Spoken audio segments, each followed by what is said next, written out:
I think it should be fine. You might hear Julia is, she's cooking in the background and stuff. So if that gets to be a little loud, you just say something and I'll go in the other room. No, I thought you were going to beat her. But that works. You're She's going too into. strong to beat. She's way too strong. I'm stronger than you think, but she is. It'll be a formidable fight. But Oh, well, that's good. yeah, I'm happy for you. she's more agile than appearance. I would say that. Okay, she'd get away from you before you could even. Huh. Good question. Yeah, I think she could get away from me. Definitely. Yeah? Yeah, she could get away from me, and depending on how the fight turns, can overpower me in some parts. Yeah, Julia says eyes balls done. Well, I wear my protective gear. That's why I wear a cup and goggles throughout at all times in the apartment. Anyway, so yeah, I don't know. I always just say record the whole thing too, because Okay. I don't know. Podcasts. I look, you do your podcast the way you want to do your podcast, and I can only offer advice from an unsuccessful one. Okay, But, good. I No, always I feel think like you just jump right in, man. No big okay. intros. No, Why? no. Okay, I did it. It's recording separately, so it should be fine. And we're doing it. This is good. Oh, I think we should do a beep at the same time. So we'll do a 1, 2, 3, and then we'll both say Beep. beep. Okay, Oh, cool. that was pretty good too. But we'll do it right now. Ready? Okay. 1, 2, 3, beep. Beep. That was not great, but I think I got it. I think I can do it. All right. But yeah, I have my little Zoomy thing. We're having fun. Okay. Oh man, those are great. Oh, then you're good. I think that's all you need. I'm screaming. Well, I have to be passionate for a podcast. I try to be low appreciate key, it. but the people don't like it. No, I like the zest. Give me the zest. I'm trying to give you as much zest as I can. Julia will give me some side eyes, but she's being affectionate. Yeah, it's a What? I loving can't. side You're eye. right there. Julia's like, why don't you leave me out of this? You're 3 feet away. And Caitlin's making comments. Hi, Julia. Oh, hi, Julia, says Caitlin. Hi, Caitlin, says Julia, with longing in her voice. And Hell yeah. That's fair. We got to have you guys over. Oh, yeah, we'd love to come over. Where are you guys again? We're in Tell Bed-Stuy. the public. Yeah, yeah. America, we are in Bed-Stuy, Brooklyn. We have a backyard with a fire pit. So. Oh, that's nice. Is that just yours or are other people? Me and I live with Chloe and Jeff Sheen. Jeffrey, right? That's right. So we have a good time. You know what I mean? So can other people in the apartment use the fire pit? And this is all we'll be talking about though for the the whole time. Just my fire pit. So you guys, you could say hi. I did. I am. She is saying hi apparently. Okay. No, but I mean your face. Hey, what a nice face. It's a good face. It's a good face. She giggled at that. All right. Anyway, let's get down to brass tacks. The government, race, and what? Can we talk about Corona? Let's do that too. It's a conspiracy. I don't believe in it. It's a hoax. Been saying it from day one. These masks don't work. It's not about droplets or globules. It's about faith and belief. Yeah, you have to will Corona away. Yeah, That's all it is. You can pray it away. Yeah. Similar to homosexuality. Nailed it. I'll let it steam. Julia has brought me a tea. I've been instructed to let it steam. Okay. You get steep. There you go. Steep. That's it. Jesus Christ. Well, let it steam. You're not taking a shower, Anthony. Man, I don't know tea culture. Well, I mean, I didn't realize there was a whole culture surrounded by tea, but you're probably right. There probably is a specialty tea situation going on. Oh, if you don't think there's a whole tea culture out there, you are sadly mistaken, my friend. There have got to be groups, communities, full magazines. Definitely. Yeah, you're not letting it steep. I'm not letting it steep. I see you sip it. I'm watching you sip the damn tea. I need Anthony. It. I can't let it steep. If I had the luxury to let it steep, I would. Oh, here she comes. Burn your sweet little lips. Oh, is that? Yeah. She is now dunking his tea bag. because he is incapable. I can't do it. That's gay. Yeah, man. I'm used to building decks, drinking oil right from the root. Oh, you get a little, what is that? Lemon juice. A little lemon juice in your tea? You pussy.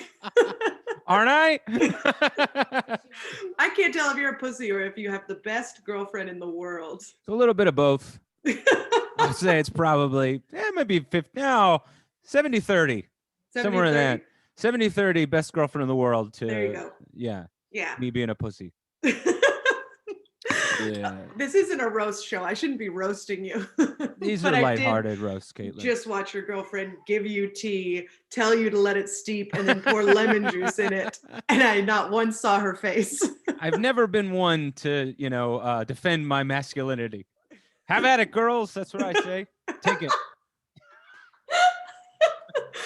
Oh, Anthony, you're a gem. Thanks. You're very nice. Oh, thank you. I try, you pussy. Well, when you say it, I know you don't really mean it. No, that's not true. I think you mean it, but I think it's in jest enough where I don't really care. You know what I mean? It doesn't have an effect on me. Yeah, I don't mean it enough to judge you and treat you differently. Yeah, exactly. Like, there's no moment when you say it where I go, I gotta fight Caitlin to prove myself. Well, you're the first one, so God bless you. Have you ever fought a man? A man on a soccer field? Yeah. On a soccer field, really? Yeah. Yeah, we got heated. There was a lot of shoving. There was no actual hitting. No punching or anything like that. No. He swung, shoving. He swung. This son of a bitch. Yeah. Wow. When was this? Turkey. I was in college. I was playing. In college? Yeah, I was playing intramural. Yeah. It got very heated. For some reason, guys feel the need to just. Yes. Intramurals is where men are like, I could have been somebody. Yeah, you're 100% right. It's the competition of sports plus complete failure. That they're not playing indoors with any kind of organization, and their name can get in the paper. They're so mad during intramural sports. I've found as well. Yeah. What did you play? I played basketball. Well, I played them all. But I could have been somebody. I played them all, man. People are always surprised to find out I have athletic ability. But, I played them all in intramurals, mainly basketball. But I do remember playing basketball one summer, my hometown after college, and I had gone the other side where I was like, I'm full-fledged. I'm not doing comedy, but I am dedicating my life to being funny. Which is also like an insufferable person at the same time, where they're always, everything is an opportunity for a joke. But I remember that I told one of my friends, I was like, hey man, you give it to me on the wings on a fast break, I'm gonna try and dunk. And, I remember, sure enough, outlet pass, I caught it mid-court. Only one guy in my way, Joe Prestiani. I went at him full steam, and I just cocked back from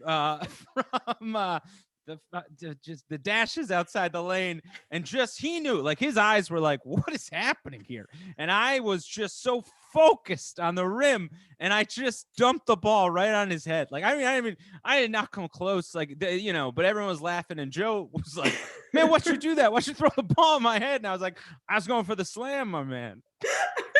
But but he was kind of pissed, but it was all right. We had a history. We both had played at high school together, so okay. But well, I would very much like you to tell the world how tall you are. 5'6", 5'6", and my vertical is not great. I really, if you remember how Magic Johnson used to shoot a set shot, that's like the extent of my jumping ability. Barely a hop, I'd say. Yeah. Well, I mean, God bless you for trying. You had a dream, and I admire that. Okay.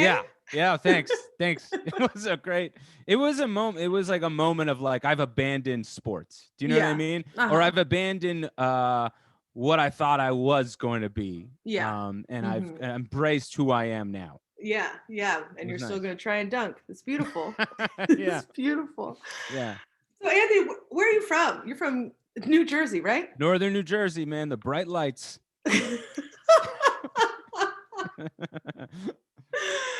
You grew up with Greg Stone, am I correct? Yeah, Greg and I grew up in the same town together. We knew each other since, I heard of him in middle school, early on in high school. Well, yeah, he was a more popular guy. He was? Oh, he's the most popular guy. Greg I was believe that. very outgoing, very gregarious. You know, he was really, he wasn't afraid to talk. Still isn't. He just talks and talks and talks. I could talk, man, and I really didn't. So no. No. I'm very shy. I'm less shy now, but then cripplingly shy. And we met in, I want to say, sophomore year of high school. He was in my gym class, and I used to wear basketball shorts all the time. He used to call me Ann1 and my friend Ann2, and I thought he was funny. And he thought it was real funny, and not many people did, Yeah. Well, I didn't speak. The people that I did speak to were like, "You're very funny," but it was a very select audience. And then Greg, he was very encouraging of me to be more outgoing. So, I don't know. We were friends ever since. Oh, that's so sweet. So you weren't cool in high school, Mr. And1? Not really. I mean, really. I don't know. High school is such a warped definition of cool. If you're going by normal measures, no, not at all. But I thought I was in my own right, and a couple people maybe around me thought so too. But no. I didn't think I was. I always say this. I don't know if anyone else thinks this too. I like, some people will be like, I'm not cool enough to wear like a leather jacket. Like I didn't think I was cool enough to wear jeans. That's what I thought of myself. I wore parachute pants every day. Parachute pants? Yeah, I would whoosh through the hallways. Oh, that's so fun. Yeah, I thought so. And then now people have come around on leisure wear as like kind of a cool thing. So I don't know. I was very ahead of the times in a way. Yeah, you were pre-Lululemon. That's what you were. That was pre-Lululemon. That's right. That ass. Okay. I'm sorry. I'm sure it was a fine teenage boy ass. I've never considered it. Well, that's your new quest. Yeah, no one ever mentioned it, so I don't know. My mom would have said something for sure. Yeah, she would let you know. Oh, she'd let me know. She's let me know about all the parts of my body that she thinks are attractive since I was very, very small. Really? James is calling me. I gotta. Who's James? Mad Dog. Oh, that's fun. Yeah. How do I, Julia? Oh, Jesus. I guess we'll edit this part out. Now you need her to edit. Oh, all right. We're back. Could you even hear that on my end or no? No, I couldn't hear anything. So I didn't have to do that whole thing. Correct. But you know what? I'm glad you did, because it really explains the faces you were making. So that's nice. Yeah. Oh, man. So, Anthony, this is a podcast about drinking, drunk stories. Yes. When did you start drinking? Excuse me. I'm trying to get it to full screen now. I'm going to answer your question, but I've lost the full screen. I don't think Julie even knows how to do that. Oh, this is tricky. Do you know how to make it full screen again? Now I'm this little square. I can't see Caitlin. I think it's now 80-20. You have the best girlfriend in the world. Yeah. Hey, that's great. Great girlfriend, and I'm less of a pussy. So this really works. This works out for you. Actually, maybe I should take it back. Let's extend it. Like, you're still 30% pussy, but she's getting extra credit. Yeah, no, she's really been great. Normally she's exceptional, but like she's gone above and beyond lately. That's great. That's good. She gets the and1 extra point. Oh, I'm sorry. It was a sports reference, and it's fine, man. Very Throw silly. them all in. Why not? Drinking, yes, to answer your question. I did not start drinking until my senior year of college. So I was like 21, somewhere in then. Oh, he's a stickler for the rules. Stickler for the rules, man. Until the law said it was okay. Was there a reason for that? Not really. I just I think honestly, I think the deep reason is that I didn't want to become an adult, and I associated drinking with being an adult. So if that started, that was just more cementing me in adulthood. Oh, wow. But I honestly didn't feel the need to. Julie called me a bitch. Now I mean, come on. I didn't feel the need to. I never felt like I was doing all right without it, you know. Mm-hmm. But then once I did start, I was like, this is a good time. Like this is a great time. Yeah. And I loved it. What was I your still do. what was your first experience with drinking? Like, was it like a big deal? Was it like, Anthony's getting drunk tonight? Yeah, well, that's what I was more afraid of. I was afraid that it had gone so long without, and then like my friends in college and girlfriend in college were made it such a big deal that I was like, oh man, when it happens, it's going to be this whole thing. I hate a whole thing. Yeah. That's, you know what I mean? Like any kind of, I just wanted to avoid that moment in my life. So what had happened was my girlfriend at the time had she had just wanted to break up with me. I had convinced her otherwise. So yeah. So when that always works out. Yeah, great. It's a great move, always, for sure. So she, I was going to college for 5 years. She was only going for because I was going for architecture. She was done in 4. So it was in Miami. I went to the University of Miami. So she was, there for me the beginnings of the 5th year, and then she was going to fly to Los Angeles to start her adult life. So I was still there, and I kind of was like, I think at that point I was just like, man, I'm taught, you know what I mean? Like, fuck the world. I'm going to have a drink. I'm going to see what that's about. Yeah. So my first drink was at Wet Willie's, which was, it was a frozen cocktail. I don't know exactly, some kind of coconut pineapple doodad. And it was good. It was a great introduction to drinking because it wasn't a drink, so I could barely taste it. And it was one of those moments where I was like, I don't know if anything's happening. And then, it's like, well, I am dancing. That's happening with ease. So that was the first time. And it wasn't that big of a deal, but people were very excited. And it wasn't that big of a deal. And then, from then on, it just escalated and I was hooked. Yeah. Oh, yeah. I love it still. I think I'm getting some anxiety lately, so I've cooled off on it because I think it exacerbates my heartbeat. Yeah, no, it'll get that little heart racing. Yeah, so that's been terrifying. Yeah. Where I just think I have a heart attack every time I take some kind of controlled substance, whether it's booze or drugs. So now I'm drinking tea to counteract the effects of ongoing panic attacks.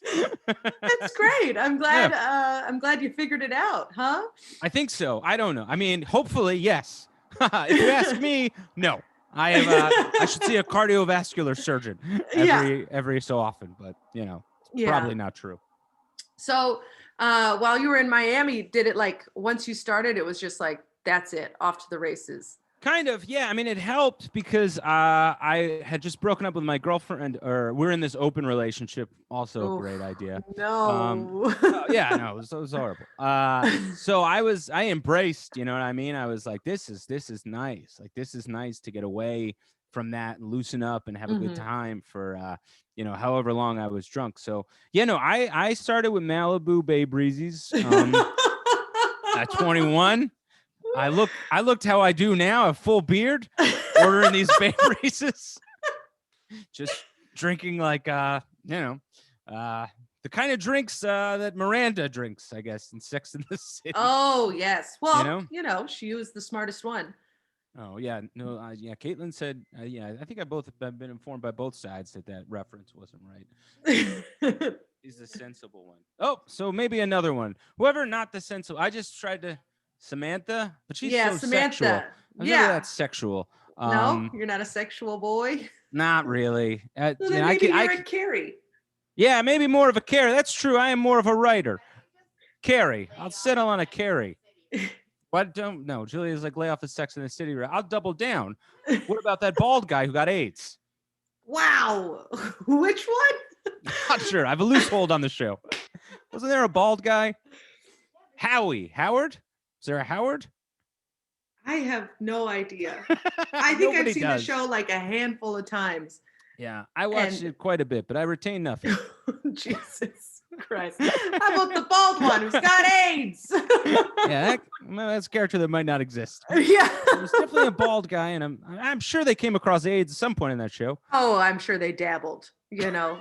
If they've dabbled with abortion, they're going to dabble with AIDS. Yeah, Julia's telling me he was just a gay guy. I'm not thinking of a gay man. I'm thinking there was a bald man who I think was a lawyer. Oh, that is Charlotte's husband. Yes. Charlotte's he did husband. Not have AIDS. He didn't have AIDS. Okay, great. He was bald. Bald cancer. Ah, he might have gotten bald cancer. It's all AIDS to me. Okay. Well, now we know a lot more about you. So, where was I?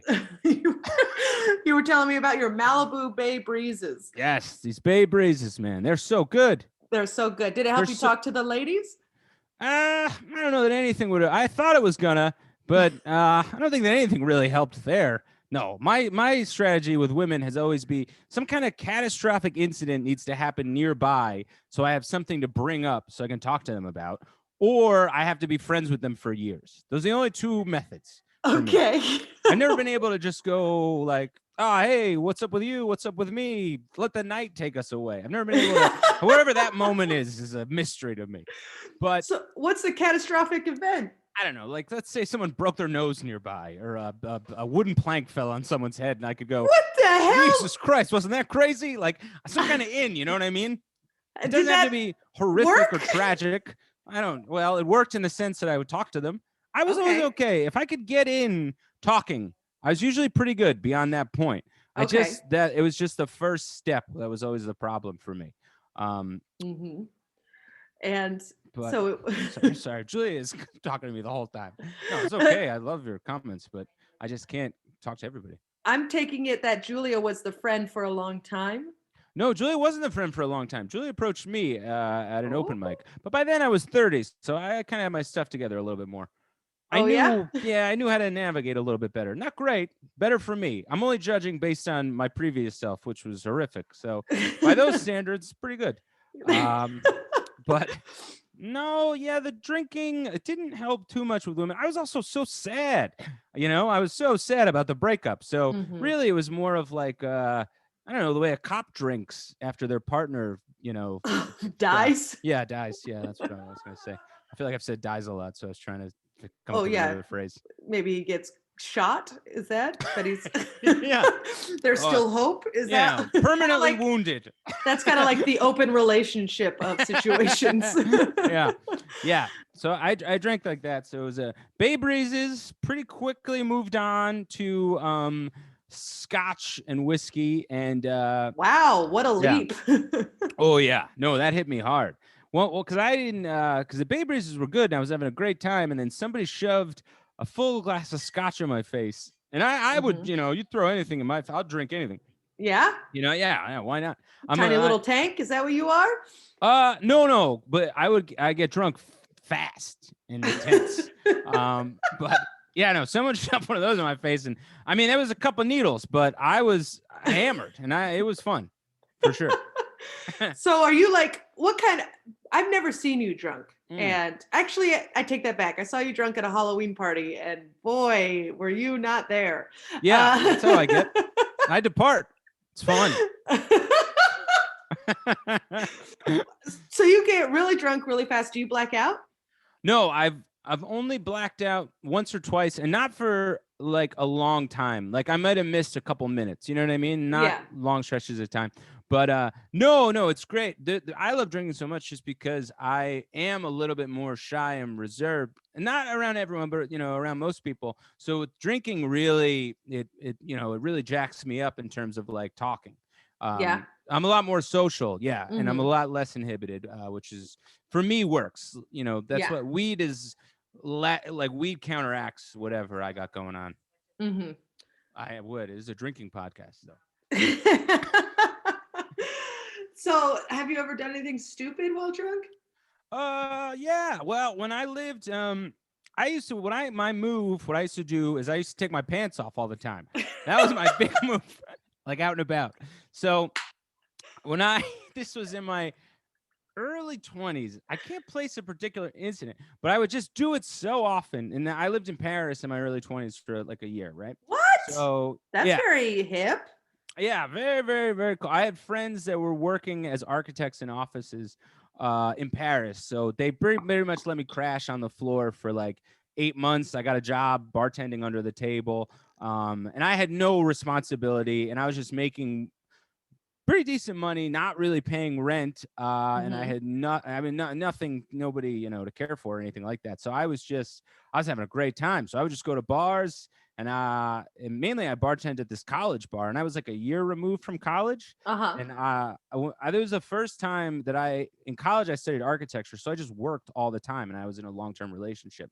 But now I was single. I had like a little bit of juice in terms of confidence, and I was I was just surrounded by college women. So I would just go out, and I'd get drunk, and I would just take my pants off in the middle of a bar, and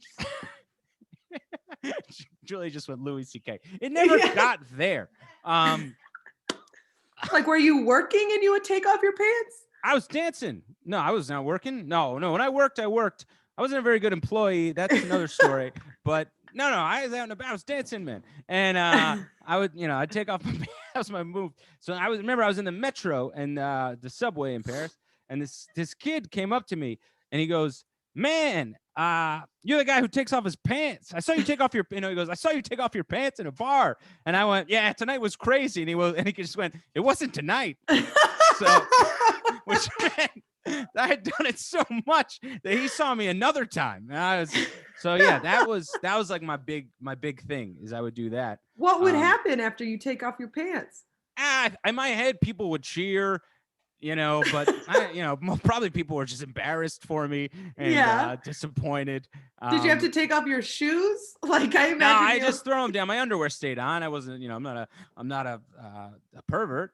But boxers or briefs? At the time, briefs. I made the switch to briefs in college, and I never looked back. So little tidy whities, or was there a little bit of leg? No, a little bit of leg. Thank God. Did you ever see White Men Can't Jump? No, I never saw it. Well, then we can't go any further. That's all right. So it's like boxer briefs. Mm-hmm. Okay, that's boxer briefs. They show a little bit better. They show a little bit of leg. They're they're not hostile tidy looking. No. Okay. Yeah, they're not tidy whities. No. I did tidy whities up until college. My girlfriend in college, she encouraged the switch, which was a good move. Yeah. Oh my God. What did it ever work? Did you ever get a lady? I got a after couple. Taking off the pants? Oh no. Never. No, that wasn't. That was not.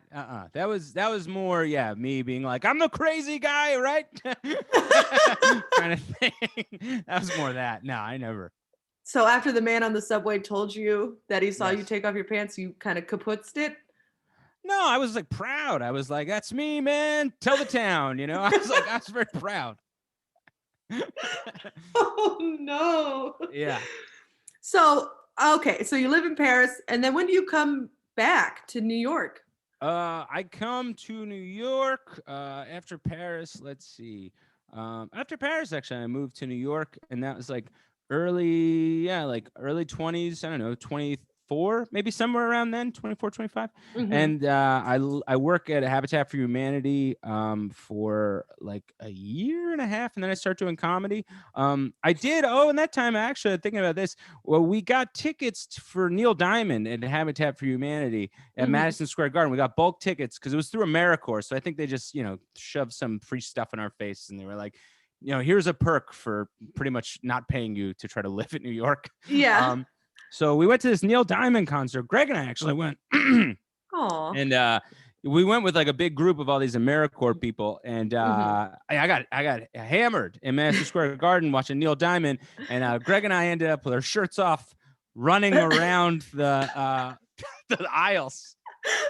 And we made like almost a full lap around, and we were just whipping our shirts, screaming for Neil Diamond. And then we looked up, and there was like the full security staff staring at us, and they were like, "You guys got to put your shirts on." And yeah, I remember that time. Another time, oh, this used to be my move too. I used to do a thing where I would get, wouldn't have a lot of money when I first moved to New York. But you know, how, like you get so drunk and you're like, I don't want to be violent, but I want to throw stuff, you know? So I used to like to do is I used to get a Crave case from White Castle, and Greg and I would get a Crave case. And my thing was we would eat like 2 burgers and we would throw the rest of the 26 of them at each other. Oh, another weird, now that you got me thinking about this stuff, another weird thing I used to like to do when I get real drunk is I would hide things throughout people's apartments. Like, I remember this. I was drinking at my buddy Chris's apartment he was living in New Haven, Connecticut at the time. He had just a netted a bunch of oranges in a netted bag. I got so drunk, and I thought it was so funny. I took each orange and I just hid them throughout his apartment. It took him months to find them all. That was like my favorite thing to do. So he just has fruit flies and he has no clue why.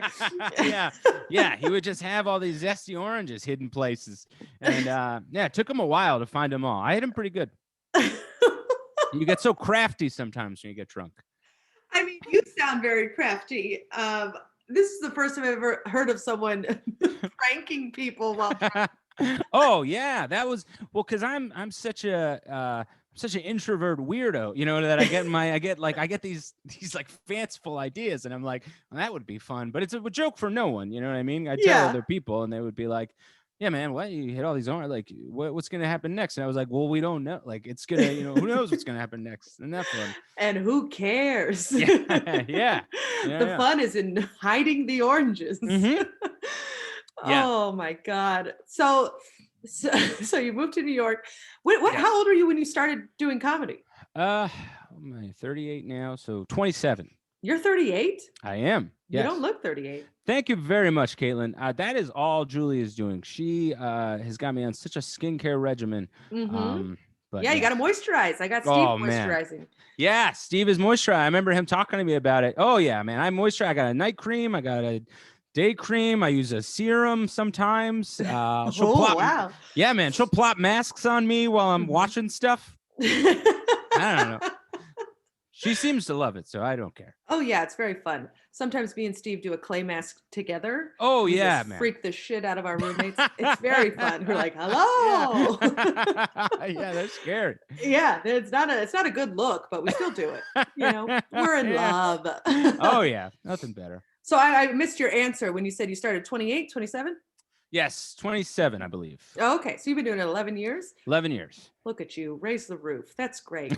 You're a hit, baby. Thanks, Caitlin. Did you, when you started comedy, did you have to drink in order to do comedy? Yes. It depends. I felt as you go on with comedy, because not so much now because the venues are stranger now, but because, at open mics for sure, because it was so nerve-wracking, and then depending on the mic or the environment, like as I'm going on in comedy, they're much more controlled environments, so I feel less inclined to drink. But when you're like, hey, there's 2 people in the basement of a pizza place, and there's like a full playoff game behind me, it's like, yeah, I'm gonna have to get a little drunk to deal with this moment. But when there are people like nicely seated and they've paid money and they're like, there's security in place, like I'm less like, hey, I need to be a little bit more loose, but early on in comedy I drank so much more, just because also you're not getting paid, and you're getting paid in drink tickets, so you're just like, well, if this is, I'm gonna make this, it's like fiscally irresponsible if I don't. Yeah. So, were you good right away, or no? Were you? I was okay. I could always, I think I could always write, but I would get very scared on stage, and I wasn't myself 100%. So that was the problem. Like Mm-hmm. I wouldn't really look people in the eyes, and Mm-hmm. I didn't have a lot of confidence. But the mechanics of a joke from the beginning, I think I've always kind of understood. Mm-hmm. It's so funny to think of you as an introvert because I've never known you to be that at all. Yeah, Yeah, you've always been, a little nuts, a little fun yeah. nuts, you know? I'm definitely a little fun nuts. Well, it's also my scale is comparable to the people I'm around, which is Hmm. Greg, who's like so talkative, and Julia as well. So I'm surrounded myself with them. So in comparison, yeah, I seem Hmm. very quiet, but yeah, I'm Okay. probably okay. But yeah, no, and well, that's the thing. I would talk less, but you can't on stage. You got to talk the whole time. Yeah, it's all you. It's all you. So that, Yeah. there's the issue. Yeah. Man, my God, I would love for there to be just minutes of silence, but they look at you with those daggers. Yeah. You're like, this isn't a bit. I just would Yeah, like to just let's all feel be for this. yeah, exactly. I'd love to just sit in this for a little bit, but It's nice. Like when we're driving with Steve, we're just sitting there, there's no music on, and he's like, do you want me to play music? I was like, no, I'm fine. Just give yeah, me a little silence. totally. I And love it. hearing him yap on, Oh yeah. Jesus. They can go, man. They'll just go. I picture Steve more the opposite, but yeah, I don't know. Is Oh, that not the he case? gets nervous about there being silence, That and makes then sense. Uh-huh. he'll talk in order to fill it. And it's That like, makes no, we sense. can just be quiet. It's Oh, okay. I don't need totally. to know that you're there all the time. Uh-huh. It's like I feel you being there. I don't need to hear you being there. Yeah, that's hilarious. Yeah, he's a sweet boy. Oh yeah, Um, he's great. That's funny. I think you may have a bit on your hands. that's a bit. I think so. Yeah, I I don't can need to hear. I don't need whatever to that hear you. sentence was. Yeah, I like can feel you being there. I don't need to hear you. I don't need to Okay. know you're there all the time is a funny line. Okay. I'll write it down. Yeah, write that Oh sucker boy. down. Even though I am recording this. Yeah, but then you don't want to have to. You know what I mean? You got. Oh How yeah, many? I'm not Oh, listening it's to the this again. worst, man. I've never. Oh, the worst scenario on a podcast that I do is there's a line in there, and I have to listen to 50 minutes of what I just did Yeah. to get to that line. Yes. Okay. So I appreciate you. I wrote it down and Yeah, now for sure. this is dead to me. You know what I mean? Yeah, I got it. I do want to talk a little bit about family. Mhm. Growing up in Jersey, you were raised by your mom and your grandma, correct? Yes. Yes. And were they drinkers at all? Not really. I mean, well, my grandma she'd have a Coors Light pretty much every night with dinner. Wow, Yeah. that is fascinating. Yes. Usually it's a glass of wine, but a No. Coors Light. She loved a Coors Light. She was a very proud American woman. Okay. Yeah, she never wanted to be called Italian. She would always say, I'm American, and then she would say Italians are a bunch of greenhorns. Which I What's didn't. a greenhorn? Greenhorn is like a farmer, but she said it with such disdain in her voice that it was like, oh man, it was such a hurled insult. But in reality, a very neutral comment. She said that a lot about people. She called a lot of people farmers as if that were a terrible insult. That was her biggest indictment. She would anywhere I would ever mention that I was doing stand up, she'd be like, it never really fit. She'd be like, oh man, Baltimore, a lot of farmers. And it was like, When I think of Baltimore, that's exactly what I think of. yeah. Yeah, a bunch of green beans out there. Yeah. So she would, she'd have a cool beer every night with dinner, a Coors Light, and then my mom is a very she loves the idea of a woman having a drink. You know what I mean? So Uh-huh. she'll get like a cosmopolitan or a Oh, that's very martini. Samantha. Yes, she's a very, very Samantha. But I think more so she likes the glass than she does the alcohol. Like Oh, that, okay. she just likes like a feminine holder. I don't know. That's the best way I could put it in the moment.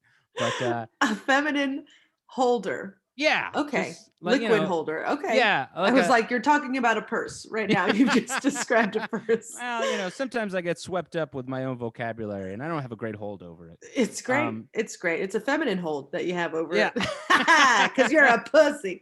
All right. We're having fun.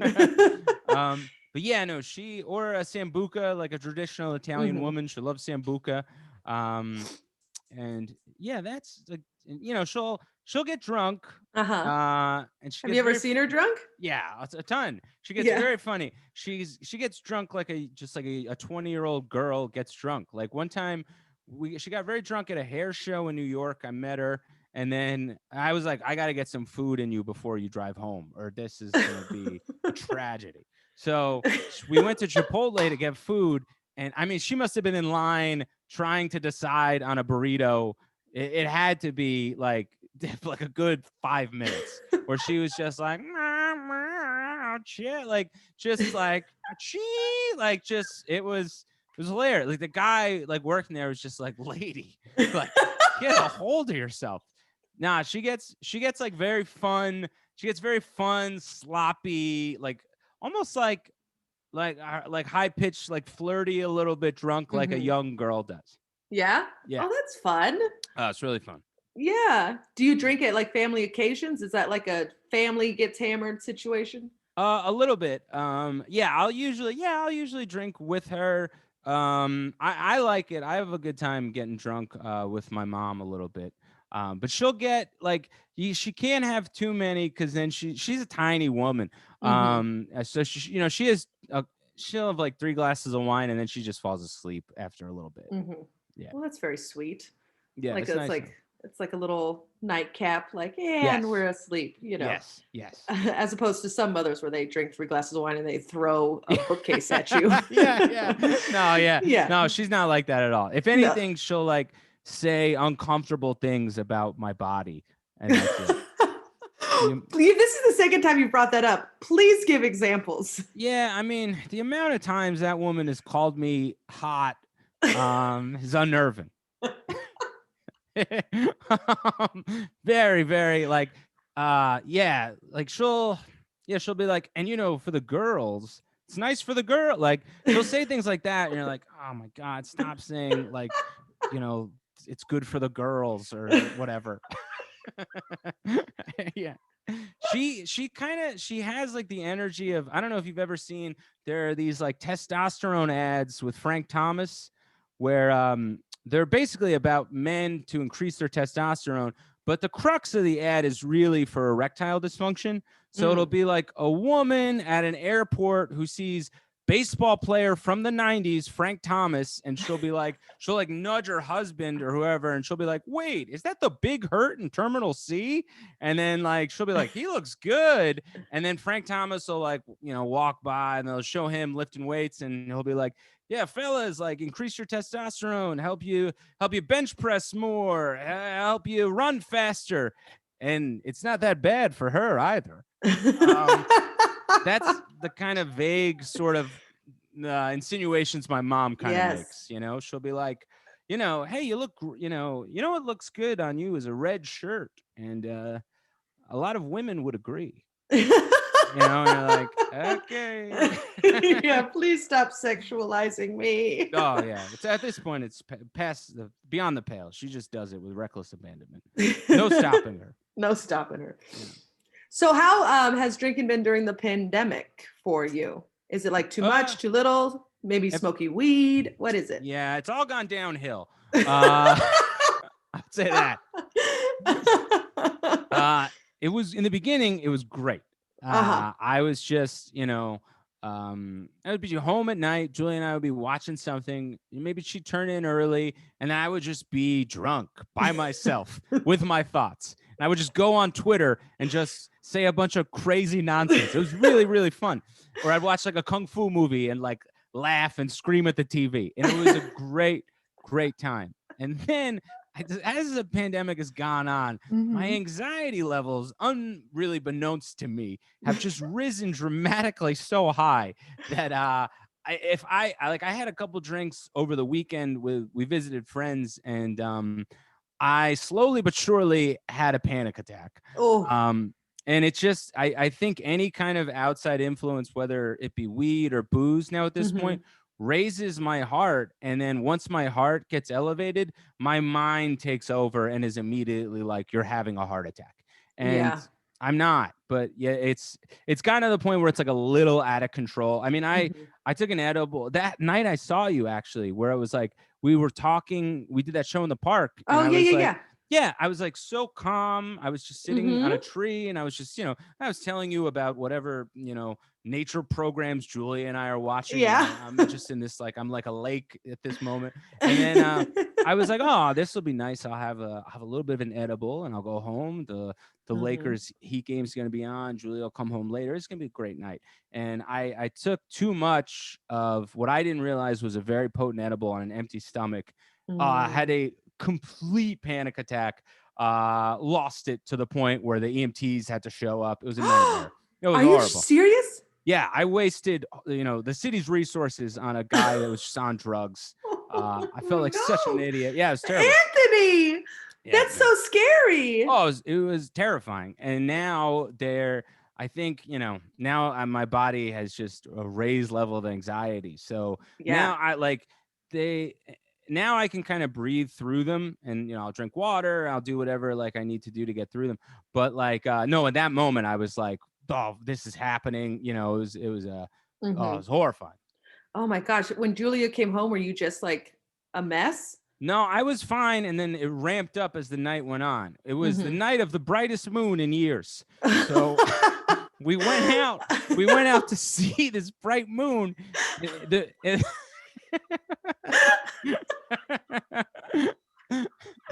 So we go It's too beautiful. yeah. Oh, too bright. It looks like the sun. Yeah. What is night and what is day? Man, yeah, you're not kidding. Like that. Well, it was so bright that you could see Mars. So that was Wow. Okay. the benefit, right? So it was, Mhm. which was nice. But as I was like staring at Mars and Jupiter was visible, and I was like, really, the first time it hit me about like our place in the universe and what a large idea that is. And I was having a great time. And then it just kept rising and rising and rising and rising. And then eventually when Julie and I went home, we were watching something. And then little by little, my brain was like, this is going on. Eventually, I had to be like, hey, by the way, I think I'm having a heart attack next to you. And then from there, it was like just a back and forth of me being in hysterics and calling 911. And then eventually I caved and I did. And then, they showed up. And the minute they got there, I was like, no, guys, I'm just super high. I'm on drugs. And I'm sure like they were like expecting like large amounts of cocaine. You know what I mean? They were just Yeah. like, oh, you just ate like a little bit of weed on an empty stomach. Yeah. Yeah. Oh But it no. was a lot for my capacity.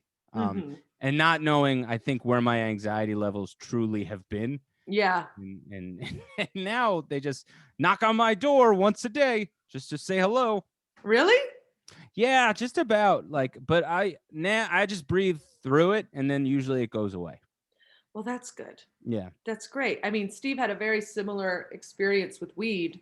He doesn't smoke it anymore because Yeah. he had to go to the hospital. He had such a bad panic attack, and it's a whole thing. And he Totally. freaked out, and he won't even look at it anymore. Yeah. Pretty much, I think I'm done as well, at least for a while. Because then, I had a couple drinks with friends, and I didn't eat much again, and like I could feel my heart going, and I was like, "Ah, man!" Like so, yeah. So I'm just a tea drinker, a boring old tea drinker. Oh, when it comes to booze, I think you'll be back. Okay, I think you might need to take a little break. But I mean, you have too much fun. It sounds like. I know, man. Every time is a wedding. I'm hoping I'm hoping to be back. I feel like an injured. I feel like an injured player. Yeah. Kevin Durant right now, Yeah, just waiting for that knee to heal, and you'll be back in. Yeah. I'm working with trainers. Just one day you'll take off those pants again and hide some oranges. Well, this has been a delight. Always enjoy talking to you, Kate. Before we end, I always ask, is there any stories that we missed? Is there one that sticks out that we just didn't get to? Yeah, well, it's gonna be tough to squeeze it in now, but I planned on just talking about this, but then we got sidetracked because let's hear it. It's fine.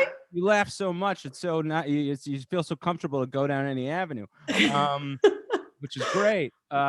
there was a time that I got very drunk with Dennis Quaid a few years ago. Okay, yeah, no. We'll make time for this. Okay, we'll chop off that front bullshit and let's hear about this one. So I'll do the short version of the beginning, and then we'll really get into him. So the short version of this is that in 2015, 2014, I did Axis Gotham Comedy Live, very obscure channel. So I have a good set. The band Train watches it. I never met them. They watched it. They tweeted at me. The lead singer of the band Train happened to catch the set while they were on tour. He tweeted at me, and then we built this relationship, which but kind of began with he was flying to New York a couple months after he saw the set and wanted me to do his podcast. So I do go to his hotel. I do the podcast. Real nice guy. Goes really well. Dennis Quaid is also staying in the hotel. So celebrities just naturally find each other. So not me. I'm not saying me. I'm saying them. Oh, so, yeah. No, I know, Anthony. I'm not like we orbit, find a way.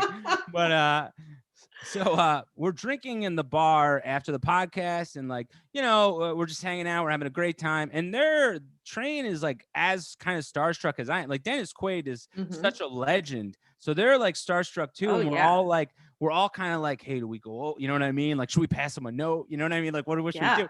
So I get it. He was in The Parent Trap. That's huge. All right. Man. He kind of hits every generation, you know, like I'm a little older. So for me, it's Inner Space. If you're even older, it's The Right Stuff. And then if you're a little younger, it's The Parent Trap.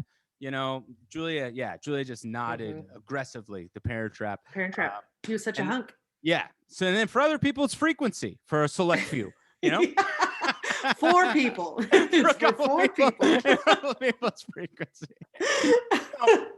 So he's at the bar, and I think at some points, I think maybe Pat, the lead singer, goes over and they get chummy, and then Dennis and they're like, hey, we're all drinking over there, you want to hang? And like Dennis Quaid kind of, I think he probably like sizes up the table, and he's probably in his head, he's like, if the night gets desperate enough, sure, I'll hang out with them.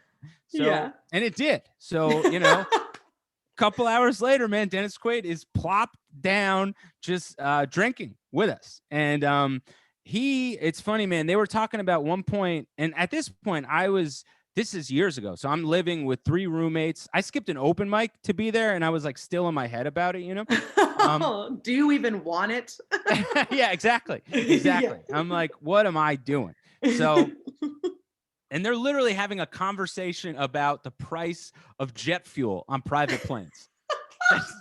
Not kidding, the exact conversation they're having. And I'm laughing. And I'm a little drunk, so I'm talking to them. I'm like, yeah, man, and the price of gas for the bus at this point is astronomical as well. And like they're like kind of like laughing, and like we're having a good time with it.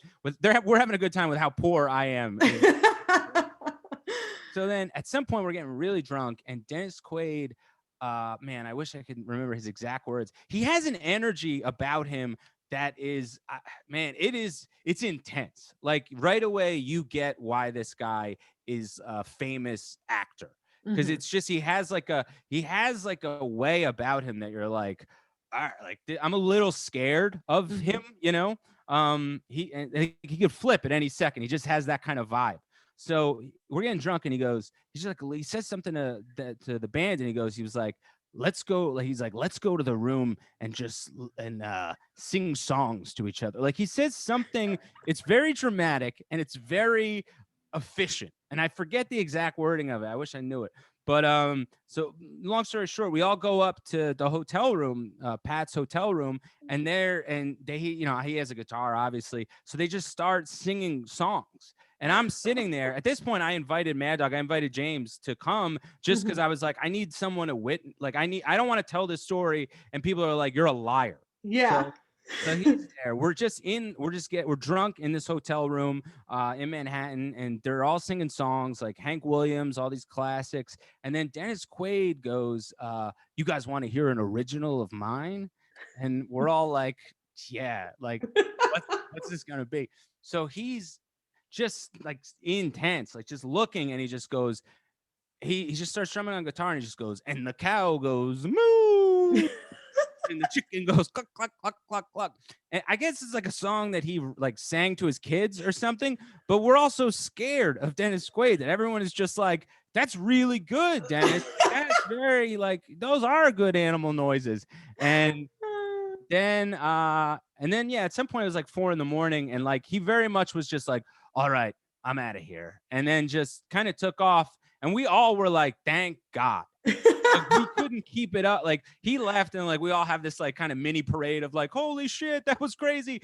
You guys, Dennis Quaid just sang an animal song to all of us, right? Like it was this nice like moment where we were all on the same plane. Like it didn't matter about the price of jet fuel, who took the bus, whatever. We all were just like, yo, Dennis Quaid is a lunatic. It was awesome. Oh, that's so funny. Yeah. Was he alone, Dennis Quaid? He was, but yeah, he was by himself. He was doing upfronts for a show. I forget what show. He was in town for upfronts for some show that he was in. Mm-hmm. So that's why he was there. What does Dennis Quaid drink? Dennis Quaid drinks, from what I remember, it was, I think it was vodka soda or just straight vodka. But he was smoking something as well. And I remember because he was smoking, it would look like a vape pen, and then somebody else took a hit of it, and they were like, yeah, that's not tobacco. And I don't really know that that's weed from what I remember. Oh, God. Yeah. So, he's a pretty intense guy. Yeah. Yeah. He seems like it. I mean, with that jawline, how can you not be? Real classic cowboy male energy. Now, coming from him. Didn't you also go on the train cruise? Yes, I did also go on the train cruise. Dennis was not there. Damn it. Yeah, but I did. Yeah, I had some nice drunken nights on the train cruise with the band Train. I ate dinner with Shaggy one night. I don't know if I ate dinner. You ate dinner with Shaggy? Nah, I phrased it wrong. Shaggy and I sat in the entertainers lounge, not talking to each other, tables away, eating. And he had the broccoli cheddar soup. I did acknowledge that. And I, after a while, mustered up the courage to go over and say something to him as I was leaving. And I said, hey, man, I just want to say I'm such a fan of yours going years back. And he just raised his eyes. And he just went, bless up. And then went right back to his soup. And I was like, all right, I guess that's all I'm getting, but I'll take it. And then, I had some good drunk nights there. Yeah. Tequila tasting with Chris Kirkpatrick from the band In Sync. You don't need to say from the band In Sync. Oh yeah, that's Chris right. Yeah, you're a giant fan. Humongous. I forgot. Yes, I forgot about this. Yes. I am a huge In Sync fan. Dude, I stand by your band with In Sync. I remember. I was there. I remember. You were there. Yes, I was. What was he like? You buried the lead. Sorry. Yeah, I should have mentioned this. You got drunk with Chris Kirkpatrick. Yes, very drunk with him. He is like any 40-year-old man who just happened to be in NSYNC. Like you'd be like, you're any guy in his 40s. And then you're like, oh, but right, you were a teenage sensation in this wildly popular boy band. Mm-hmm. But no, now he's like a very like just easygoing, nice guy. We last minute Nick Swartzen got too drunk to host the tequila tasting. So they had to bring me in as like a relief pitcher. And it was like I don't know how to toast a tequila. It was like real, because the band, like a guy from the band was running it, but he's not like entertaining. And then Chris Kirkpatrick is entertaining because he's Chris Kirkpatrick. But beyond that, if he's not dancing and singing, he's not bringing a lot to the table. So they were like, you got to go and be funny. And I was like, I wasn't even supposed to be here. I'm not even supposed to be this whole thing. I'm not supposed to be here, but this definitely I'm not supposed to be here. So I just got, I got ripped on tequila and was just going down the aisles, just screaming whatever at people. People loved it, but it was a blast. And Chris Kirkpatrick was like, he was laughing, man. He was having a good time. He's a cool guy. I believe it. He was, I mean, not the most attractive one, obviously. Sure. You know, but he had him and Joey Fatone. What personalities. I mean, you could just tell that they were very nice, friendly to everybody. They were just happy to be there. You know what I mean? That very much was what he was like. Just super, super chill, super like, yeah, man, keep go. Like, you're hilarious. You know what I mean? Just like, keep talking, keep being funny kind of guy. Yeah, no, I bet that took the pressure off of him. He was like, I just have to be here, just like my whole life. I just have had to be here. And it's working out great. Oh my God. That Yeah, sounds so fun. it was a blast. It was definitely one of the highlights of maybe, probably the biggest, like, weirdest highlight of doing comedy for sure. Yeah. Uh-huh. That's so cool to get paid to do a tequila tasting with Chris amazing. Kirkpatrick on Yeah. a train cruise. Yes. There's certain things in comedy where you're like, that might happen. This was a thing where I was like, oh, that could never happen. So Well, it probably didn't even come into your brainwave. no, it wasn't even in the vicinity of possibility. So yeah, it was amazing. Oh, well, thank God Nick Swartzen is a big drunk mess. Hey man, thank God. Yeah, he's the nicest lush out there. Yes, I believe it. Nah, he's a sweetheart. Oh, well, that was great. What a way to go out. You know what? I'm glad we did it. That's yeah, I'm wonderful. glad you asked, because I would have just not said any of that stuff. Oh, no, I got to get the goods. That's the goods, baby. Yep, where can people find you? You can find me on Instagram at Devo4Tivo. And then you can buy my album Dream Occupation. And man, just listen to my podcast, The Rad Dude Cast, and follow it on Instagram at The Rad Dude Cast, and that's all. I have no work for probably until 2022, so that's it. Well, Anthony Devito, you're a star, baby. That was so nice. fun. Thank you so much for doing it. Of course, man. You're a blast. Always. All right. We did it. Signing off. All right. That was a weird way to end, but That's okay, fine, man. It's done. Yeah, give them the real. I keep this too. That's what I think. Yeah? Yeah, absolutely. Give them everything. Oh, fuck.